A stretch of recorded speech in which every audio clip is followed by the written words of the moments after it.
Hello friends, আজ আমরা আলোচনা করব বর্ষা পরবর্তী 10টা প্রয়োজনীয় বাগান টিপস, যা বিশেষভাবে ছাদ বাগানকারীদের এবং উদ্ভিদ প্রেমীদের জন্য উপযুক্ত। তো শুরু করার আগে আমাদের চ্যানেলটা সাবস্ক্রাইব করে রাখুন এবং বেল আইকনটা ক্লিক করে রাখুন।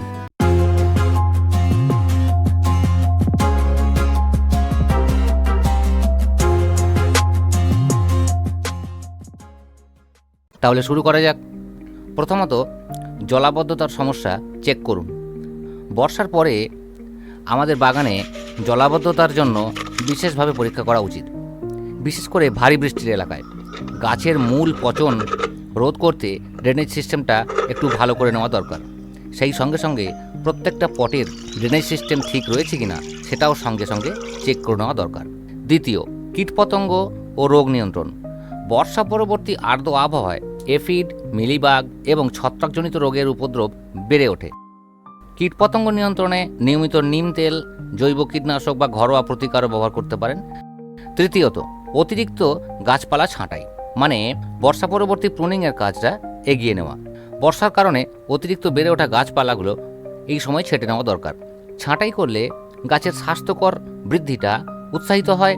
সেই সঙ্গে দুর্বল ডালপালা অপসারণ করে ফেললে কীটপতঙ্গের আক্রমণ অনেকাংশে কম হবে এবং বিভিন্ন রোগের আক্রমণও কম থাকবে। এবার আসি চতুর্থ, আগাছা নিয়ন্ত্রণ। বর্ষার সময়ে টবের মাটিতে যে আগাছা বেড়ে ওঠে সেটা অত্যন্ত দ্রুত। তো এই সময়ে প্রত্যেকটা টবের মাটিতে আগাছা পরিষ্কার করে নিতে হবে, যাতে গাছের পুষ্টি আগাছাগুলো নিয়ে নিতে না পারে। পঞ্চমত, মাটিতে সার প্রয়োগ।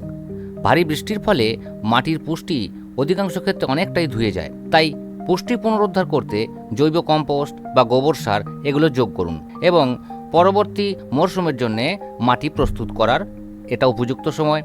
শীতকালীন ফুল যারা লাগান তাদের জন্য এই সময়ে মাটি প্রস্তুত করার উপযুক্ত সময়। ষষ্ঠত, শীতের জন্য প্রস্তুতি। শীতকালীন ফসল যেমন পালং শাক, গাজর, বিট, পাতা সবজির বীজ বোনা এই সময়ে শুরু করে দিতে হবে।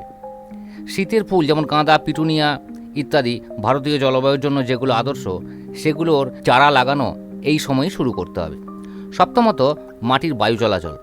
প্রতিটা গাছের টবের মাটি আলগা করে গাছের শিকড়কে ভালোভাবে বেড়ে উঠতে এবং অক্সিজেন সরবরাহতে সাহায্য করতে হবে। অষ্টমত, মালচিং। গাছের চারপাশে মালচিংয়ের একটা স্তর এই সময় প্রয়োগ করলে ভালো হয়, কারণ সামনে যে শুষ্ক শীতের আবহাওয়া আসছে সেই সময়টায় মাটির আর্দ্রতাকে ধরে রাখতে এই মালচিং যথেষ্ট সহায়তা করবে। সেই সাথে আগাছা দমন করতেও এটা কার্যকরী। নবম, ছত্রাকের বৃদ্ধি পরীক্ষা করা।